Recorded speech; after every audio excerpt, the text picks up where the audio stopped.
stranger on YouTube, and my name is Pam, aka Sunflower Shine, and you'll have to excuse me, I am really stuffed up. You can probably tell. You might hear some sniffling. I do apologize for that in advance. It's been a while since I've made a video, and so I just kind of want to come on here and say hello. Um, I'm still around and just talk about some of the things that kind of been going on and things that I'm trying with my hair and some stuff that I'm going to be doing in the future. It's kind of a ramble, just a general ramble, a hair ramble. Maybe I should just call these all hair rambles. Anyway, well, I guess the first sad thing that where I've been in a funk for a while. My dog, his name was Coke.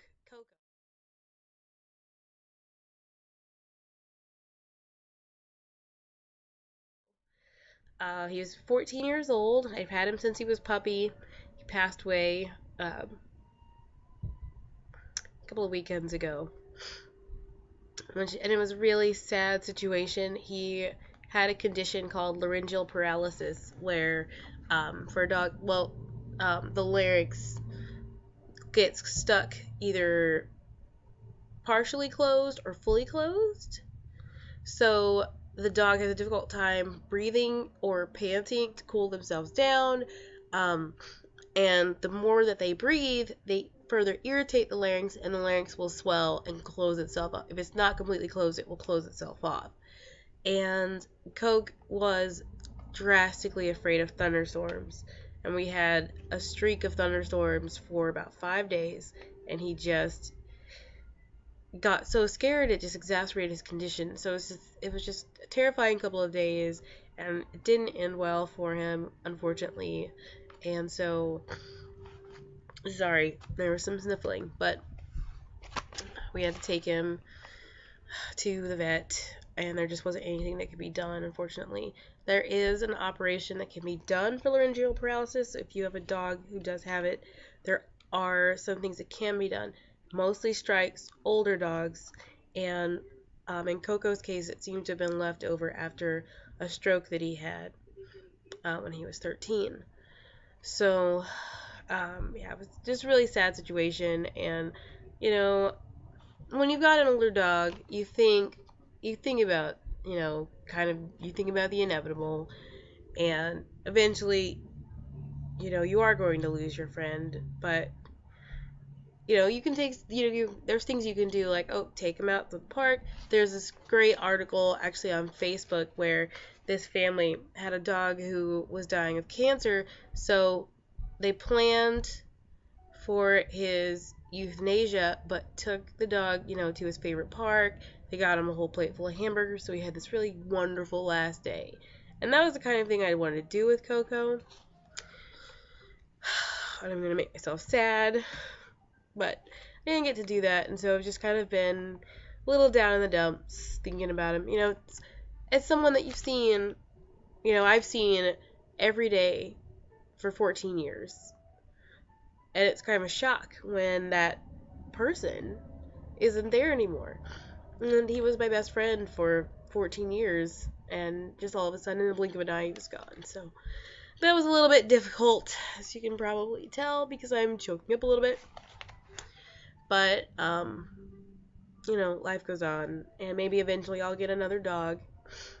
And if I do, I'll probably start with senior dogs, because really, senior dogs are wonderful dogs, and they stay at shelters for a long time, because everybody wants a puppy, and, people walk right by them. They feel like they've got bad habits. I don't want to have to untrain them, but they have a lot of great things, too. They're mellow, sweet, older animals that, the type of things that puppies will do, or they want to dig up everything in your garden, or they have accidents in the house. Older dogs, until they, get really old, mostly they're all past that. They're great friends, and they deserve a chance too. So if you're looking for a dog, give an older dog a chance. Alright, so with that out of the way, I'm waiting on some shea butter, and I'm really excited because it may potentially be a really good deal. I found it on eBay, and I used to always order shea butter from Coastal Scents, but the last time I checked to order some from them, it seemed that they had reduced the amount of product you actually get and put it in a jar, and they're now charging you more money than you used to pay for a full pound. Which, I don't know if anybody else gets as annoyed by that as I do, but I got pretty annoyed by it just because their shea butter used to be just the best. It was just this uniform, creamy, smooth, ivory colored with that wonderful nutty smell. It was just the best stuff. And so I would always just order that, and it was a really good price for a pound. And I don't know, I'm just kind of disappointed by the change. I never wanted a jar. I never asked for a jar, and I didn't want to pay more money for a jar that I don't want and less of the product that I actually want. And I think that's probably what is kind of most annoying for me. So, a lot of people recommended Butters and Bars, so I checked there, and they had a great price also on a pound, about $8, which is what Coastal Scents used to charge. Excuse me, there's the sniffling again, but they had a pound for about $8, and so I was gonna order that, but the shipping was about $6.50. So when all was said and done, it was gonna be about $15, and I didn't really want to do that either. And Coastal Scents shipping, I believe, used to be cheaper. So like for a pound, I would maybe pay $13 once it was all said and done. So I just sort of started wandering the internet, and I found eBay. And there was a company on eBay called Rocky Mountain Oils Company, and I looked for it on Google to try to get an idea. Looked for it here on YouTube in case anybody else had bought from there, and you know, I found another Rocky Mountain Oils, but all of their packaging and logos are completely different. So I don't really know who this company is, but I'm really kind of excited because it's a full pound. It is also in a container, but it was only about $10.95 with free shipping. Excuse me again. Yeah, sniffling is just gonna happen, and I'm sorry about that. But so I'm really excited to try it because if it's good stuff, this is probably where I'm gonna order from now on. It's a really good price, and it looked really nice just based on pictures. But I want to get it and see if there's kind of a bait and switch happening, or what the smell is like. And it said unrefined, so I want to make sure that it is. I don't want it to be pure white or deodorized or anything like that. I just want straight unrefined shea butter. So I'm pretty excited, and yeah, once it gets here, I'm gonna post a full review, and we'll see what it's like. Um, yeah, I'm pretty excited. I'm more excited than I look. I'm just also kind of sick. So, anyway, the other thing I've also got, and I ordered from Vitacost. Well, let's see. I ordered two from Vitacost. One, my tried and true lavender, I got from a health food store here called Aiken's Natural Foods, but rosemary, I got the Now Rosemary from Vitacost, and it was incredibly affordable and much cheaper, even with shipping included, cheaper than if I went down to Whole Foods or Aiken's and bought it. And then I also am trying cedarwood. Now cedarwood's one I've never actually tried before, but I really like. It's more viscous, kind of. Essential oils are typically kind of like kind of watery. They're a thin consistency. This one is thicker, and it does smell exactly like a cedar tree. So some things to be aware with this is that you should use sparingly.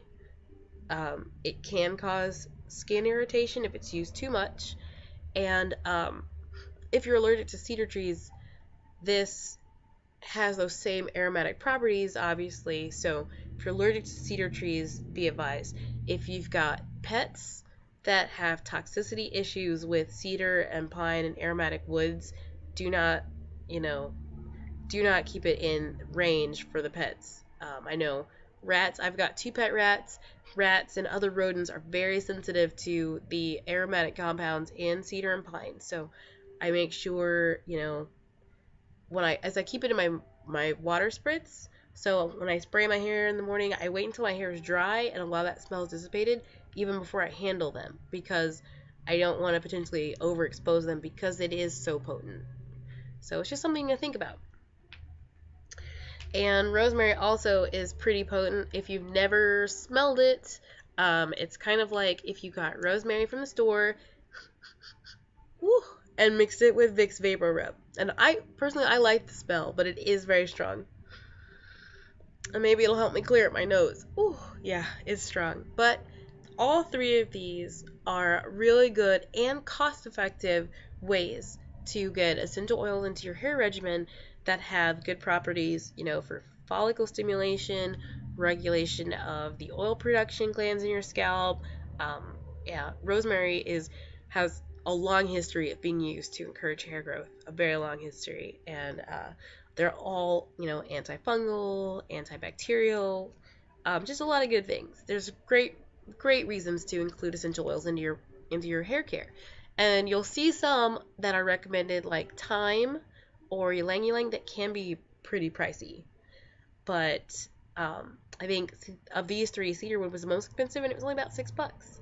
And I'll have that bottle for probably about a year. I only use 6 drops in my whole moisture spritz, and I probably use that bottle up in about a week or 2 weeks. So, I'm gonna have this bottle for a long time. So, $6 is a really good price. So, anyway, and the other thing that I did, I ended up doing an accidental stab at the inversion method. And I know the science on this is somewhat lacking or, non-existent, basically. Scalp massage on its own has been shown to have a positive impact on hair growth. Inversion, it's still kind of, up in the air.